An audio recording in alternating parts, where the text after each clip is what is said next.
আমরা খুব গরিব, চিকিৎসা চালাইতে একজন দিন মজুর কাজ করতে যাই একটা আঘাত খাইছে, পরে একটা পিসির মতন হয়েছে। অন্যের কাজে সহায়তা করতে গিয়ে হঠাৎই একটি রশি ছিটকে এসে আঘাত করে মুখে। সেটাই কাল হলো তার জীবনে।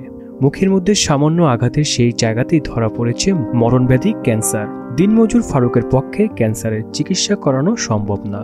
ভিটেমাটি সব বিক্রি করে চিকিৎসা করালেও এখন আর সম্ভব না। তাই নিজের এই ঘর আর ঘরের বাইরে যেন বাধা পড়েছে তার জীবন। আঘাতের স্থানে ধীরে ধীরে অস্বাভাবিকভাবে ফলতে থাকে। প্রাথমিকভাবে উপজেলা স্বাস্থ্য কমপ্লেক্স থেকে চিকিৎসা নিলেও কোনো লাভ হয়নি। পরে নেওয়া হয় বরিশাল শেরেবাংলা মেডিকেল কলেজ হাসপাতালে।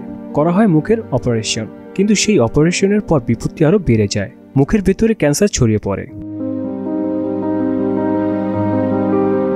এমন এক কঠিন ও জটিল বাস্তবতার শিকার হয়েছে বরিশালের বানারীপাড়া উপজেলার করপাড়া গ্রামের দিনমজুর ফারুক হাওলাদার। চিকিৎসা করাতে করাতে পরিবারটি সর্বশান্ত হয়ে এখন মানবেতর জীবন কাটাচ্ছে। ভিটেমাটি বিক্রির পর সুদের ওপর ঋণ নিয়েও করানো হয়েছে চিকিৎসা। এখন প্রয়োজন 10 থেকে 15 লাখ টাকা। ফারুক হাওলাদারের স্ত্রী মুকুল বেগম ও ছেলে কান্নাজড়িত কণ্ঠে বলেন নিজেদের কষ্টের কথা। আমার আব্বু একজন দিন মজুর কাজ করতে যাই একটা আঘাত খাইছে, পরে একটা পিসির মতন হয়েছে, পরে একটা টিউমার মতন অনুভব হয়েছে। পরে আমরা চিকিৎসা করতে বানারীপাড়া মেডিকেলে নিয়েছি। ওখান দিয়ে রেফার করিয়ে বরিশালের সাগরদ্বীপ মেডিকেলে পাঠিয়েছি। সাগরদ্বীপ দেখানোর পরে আপনার ওখানে ঢাকা রেফার করছে মহাখালী বক্ষব্যাধি ক্যান্সার হসপিটাল। পরে আমাদের ওটা অনেক ব্যয়বহুল খরচ।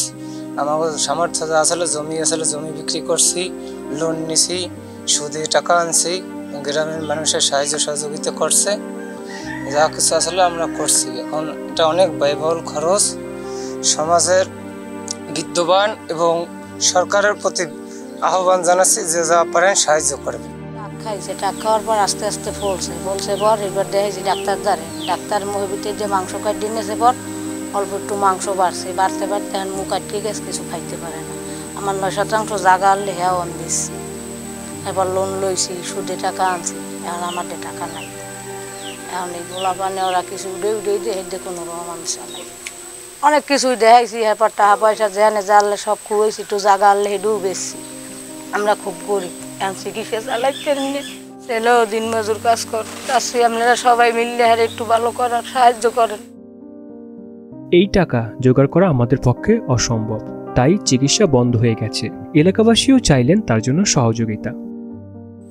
এলাকাবাসী যারা আছে তাদের কাছে একটু সাহায্য সহযোগিতা এই জন্য আপনাদের কাছে আসে। তো পারতে আসে না, খুব দরিদ্র গরিব মানুষ। এই জন্য সবাই যদি একটু সাহায্য সহযোগিতা করে তা আল্লাহর ইচ্ছা আল্লাহ রহমত করতে পারে। তারা তো বিভিন্ন জায়গায় তারা ডাক্তার দেখাইছে, কিন্তু দেখাবার পরেও এখন লাস্টে এমন জায়গায় ঠেকছে যাদের কাছে তখন টাকা নাই। আমরা এলাকার লোকজন, আমিও চেষ্টা করছি, আমাদের ওয়ার্ড মেম্বার, তারপর এলাকার অনেক যুব সমাজ, তারা সবাই আগাই আসছে তার সাহায্যের জন্য। তারপর আমরা আরও মানুষের কাছে আশাবাদী, যারা বিত্তশালী যারা আছে এলাকার, যারা টাকা পয়সা যারা দিতে ইচ্ছুক, যারা দান সুবিধা করে, তারা একটু যেন নজর দেয় এইটার দিকে। তারা সুদে টাকা নিয়ে এবং জমি একটু ছিল তাও বিক্রি করছে, এলাকার সহযোগিতা থেকে হইতেছে না। তাই যদি সবাই সহযোগিতা করে, সরকারের তরফ থেকেও যদি কোনোটা অনুদান বা কোনোটা সহায়তা করে, বা প্রভাবশালী যারা আছে তারাও যদি একটু সহযোগিতা করে। আবেদন করলে বরিশাল সমাজসেবা অধিদপ্তর থেকে সরকারি অনুদান দেওয়া হবে বললেন এই কর্মকর্তা। আমি ফারুকের ছবি দেখলাম, খুবই হৃদয় বিদারক। তো আমি যেটুকু জানলাম উনি ক্যান্সার রোগে আক্রান্ত। এখন ক্যান্সার রোগের সাহায্য পেতে হলে অনলাইন করতে হয়, যিনি এখন পর্যন্ত অনলাইন তিনি করেন না। আমি এইমাত্র উপজেলা সমাজ অফিসার বানুরের সাথে কথা বললাম, ও যোগাযোগ করে অনলাইন করলে আমরা এই সাহায্য যদি পেতে পারে আমরা শীঘ্রই ব্যবস্থা করব। তাছাড়াও তাৎক্ষণিক যদি কোনো টাকা পয়সা লাগে বা অর্থ দরকার হয় চিকিৎসার জন্য, সেটিও আমাকে আমাদের উপজেলা সমাজ বানুরিপাড়া আমাকে আশ্বস্ত তিনি সহায়তা করবে। এমন দুর্বিষহ জীবন থেকে মুক্তি পেয়ে বাঁচতে চান ফারুক। তাই তার বিশ্বাস সমাজে সবাই তার পাশে দাঁড়াবে এবং সে ফিরে পাবে স্বাভাবিক জীবন।